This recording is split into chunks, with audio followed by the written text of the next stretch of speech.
नमस्कार, मैं रचना शर्मा चढ़ती कला एमटीवी देख रहे सभी दर्शकों का स्वागत करती हूं। आप देख रहे हैं हरियाणा न्यूज। समाचारों की शुरुआत से पहले एक नजर आज की मुख्य सुर्खियों पर।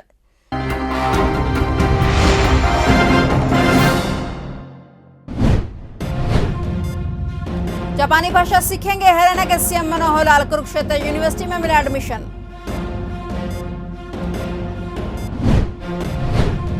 श्रमिकों का किया जा रहा राष्ट्रीय पंजीकरण, सभी श्रमिकों को मिलेगा सरकारी योजनाओं का सीधा लाभ। 11वीं तथा 12वीं के विद्यार्थियों को निःशुल्क टैबलेट्स प्रदान करने के सरकार के फैसले का भारी स्वागत। शिक्षाविदों और विद्यार्थियों ने सरकार का जताया आभार।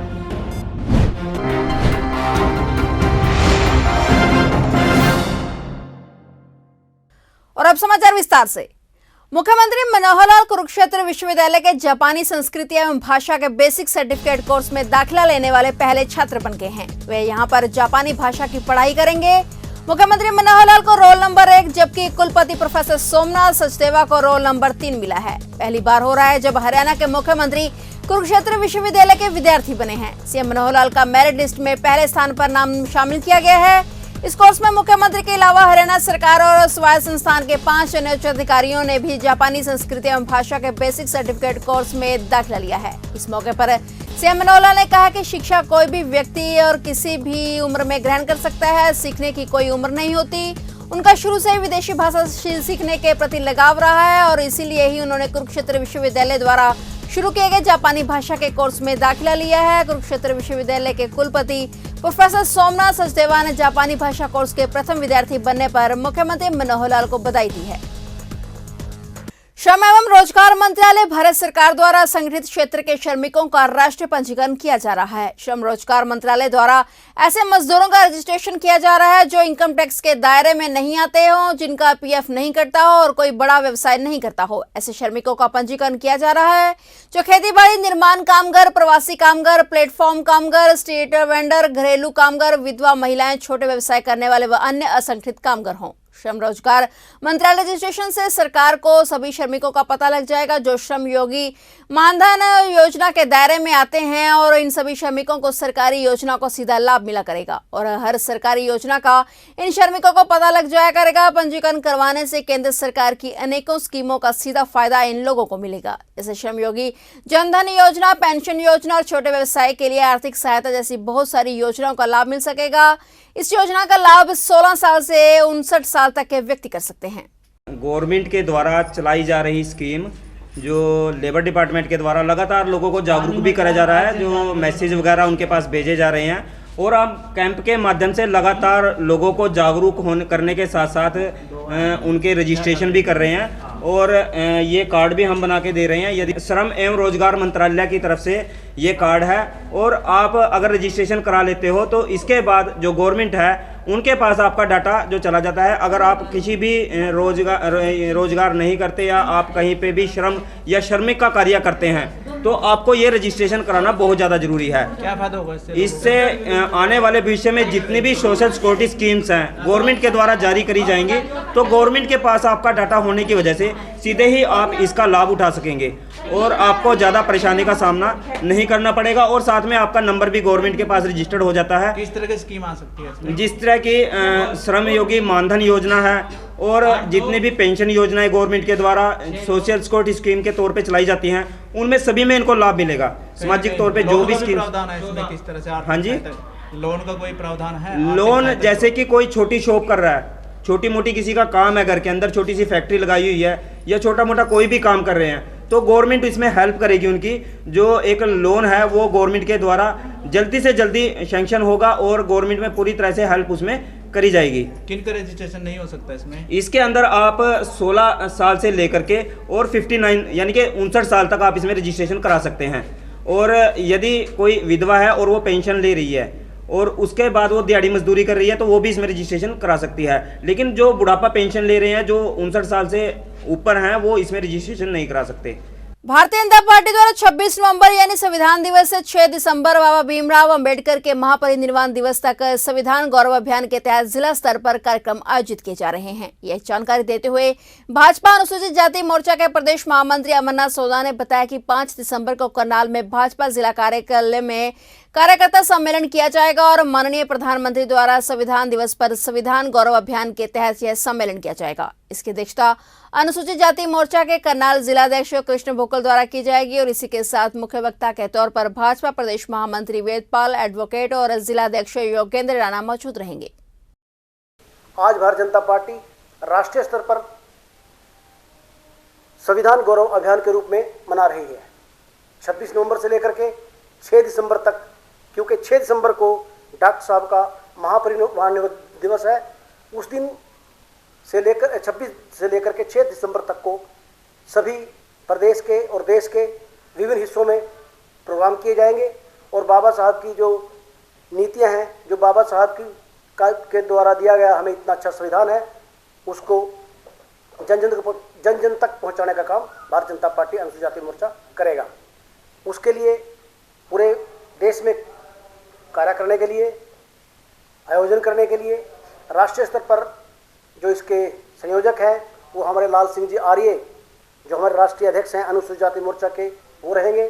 प्रदेश में कृष्ण लाल पंवार जो हमारे प्रदेश के अध्यक्ष हैं अनुसूचित जाति मोर्चा के और पूर्व में कैबिनेट मंत्री रह चुके हैं, वो प्रदेश के संयोजक होंगे। इसमें मैं और मेरे साथी और महामंत्री हैं, वो हम सह सहयोग के नाते प्रदेश में काम करेंगे। हमने तय किया है कि पूरे प्रदेश में हर जिला स्तर पर एक कार्यक्रम का आयोजन किया जाएगा। हरियाणा के महामहिम राज्यपाल भंडारू दत्तात्रेय आज एक निजी कार्यक्रम में अंबाला के डीपीएस प्लेटिनियम में पहुंचे। दीपशिखा जलाकर उन्होंने समारोह का शुभारंभ किया। महामहिम के समारोह में पहुंचने पर जिले के प्रशासनिक अधिकारियों ने बुके देकर उनका स्वागत किया। वे पुलिस जवानों ने मार्च पास्ट की सलामी भी दी। इस मौके पर शिक्षा क्षेत्र में उत्कृष्ट कार्य करने वालों को महामहिम ने सम्मानित किया।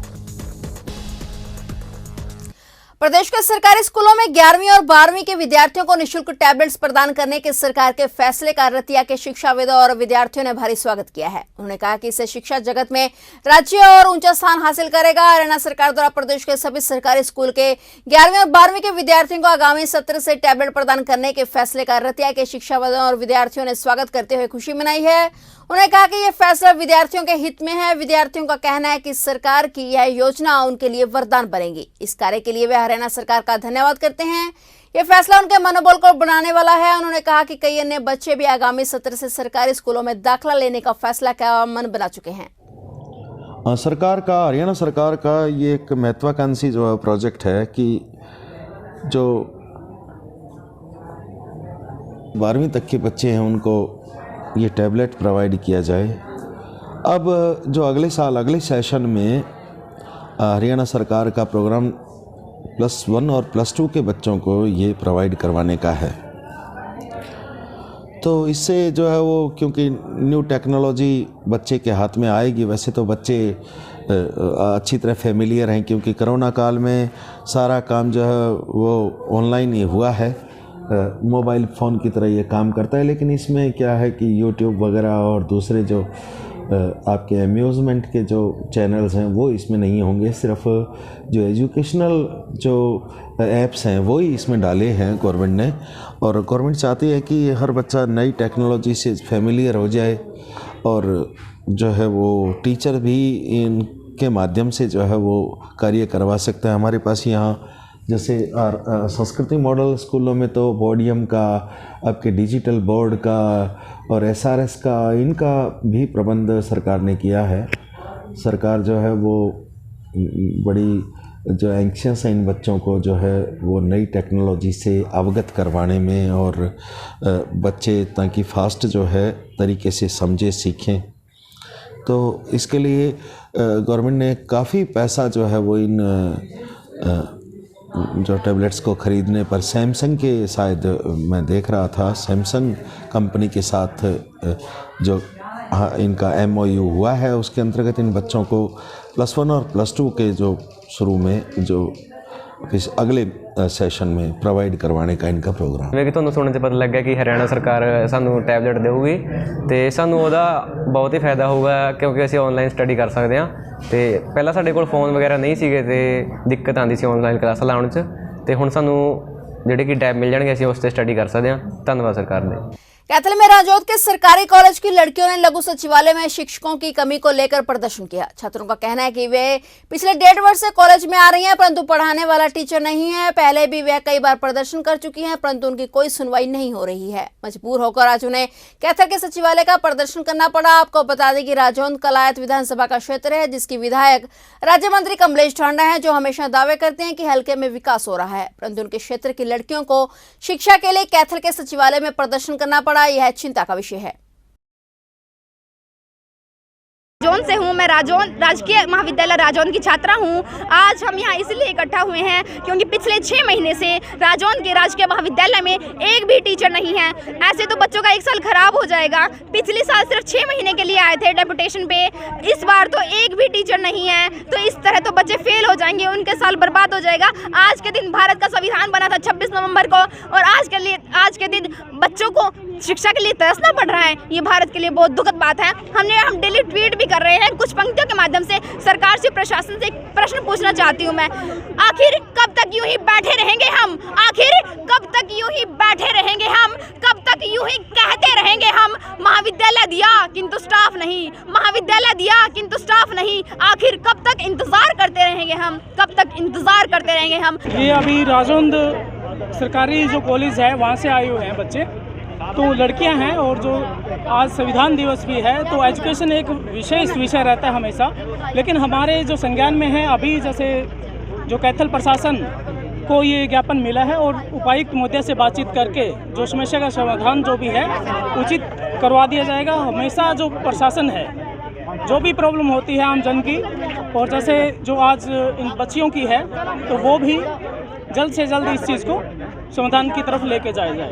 तो सर, राज्य मंत्री का इलाका है, वो विधानसभा क्षेत्र है, बच्चों को प्रदर्शन टीचर के लिए करना पड़ रहा है और प्रशासन को पता ही नहीं है। ये जैसे आज ही अभी आए हैं ज्ञापन, पहली बार यहाँ पे पहुँचे हैं, तो उनका देखते हैं अभी बातचीत करके कि भी कैसे है ना बच्चों की प्रॉब्लम सोल्व करवा। पिहोवा में भी SIS अकादमी में संविधान दिवस समारोह मनाया गया, जिसमें स्कूल के प्रधानाचार्य रमेश कुमार ठाकुर ने भाषण दिया, जिसमें उन्होंने संविधान के बारे में बताया कि हमारा संविधान कब लागू हुआ और इसे बनाने में कितना समय लगा, 2 साल 11 महीने 18 दिन, और इसके प्रथम अध्यक्ष कौन थे। इन सब बातों से बच्चों को परिचित कराया गया। इनमें सभी ने सामूहिक रूप से प्रस्तावना का उच्चारण करते हुए शपथ ग्रहण की और कि हम सब अपने संविधान के प्रति वफादार और संविधान के नियमों का पालन करेंगे। इस उपलक्ष्य पर मुख्य अतिथि के रूप में खंड शिक्षा अधिकारी वीरेंद्र गर्ग और अभिष्ट अधिकारी के रूप में चढ़ती कला टाइम टीवी के हरकेश राणा ने, राजकीय माध्यमिक पाठशाला गोमथला के प्रधानाचार्य राम राज कौशिक, डॉक्टर श्वेता संत ईसर सिंह भी शामिल हुए। अंत में स्कूल के प्रधानाचार्य ने सभी बच्चों को तथा सभी अध्यापकों को संविधान दिवस की बधाई दी और कामना की कि हमेशा सभी संविधान का आदर करें और सम्मान करें।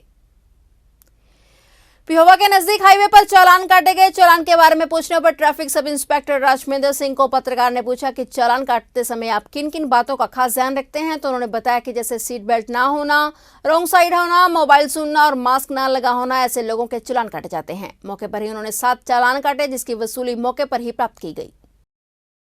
11 बजे करीब 11 बजे से और अब तक कितने चालान काटे? 7 चालान। हाँ जी, 7 चालान मोटर व्हीकल एक्ट के, 1 चालान मार्क्स का। जी, किन किन बातों का खास करके आप ध्यान रखते हो? खास कर रॉन्ग साइड ड्राइविंग, जी, सीट बेल्ट, जी, स्पीड वगैरह का, इनका विशेष ध्यान रखते तो हैं। आपके पास स्पीड का कैसे? स्पीड का तो गाड़ी आती है दूसरी, स्पेशल गाड़ी हाँ, आती है, तो गाड़ी वो तो आप दूसरी। नहीं कर पाएंगे। तो अब ये रॉन्ग साइड, हाँ जी, रॉन्ग पार्किंग, जी, सीट बेल्ट नहीं लगाना, मोबाइल यूज वगैरह करे तो उसको देखना, जी, तो इनके चालान करते हैं। कलायत विधानसभा की अनाज मंडी में पूर्व मंडी प्रधान जयदीप राणा ने काल भैरव के नाम से विशाल भंडारे का आयोजन किया। दरअसल भगवान शिव के उग्र स्वरूप को काल भैरव के नाम से जाना जाता है। काल भैरव जयंती हर साल 27 नवंबर को मनाई जाती है और इस दिन कलायत में भंडारा भी आयोजित किया जाता है। हिंदू धर्म विशेषकर शैव व शक्ति संप्रदाय में काल भैरव के पूजन का विशिष्ट महत्व होता है। मान्यताओं के अनुसार इनके पूजन से मौत के भय पर विजय की प्राप्ति होती है।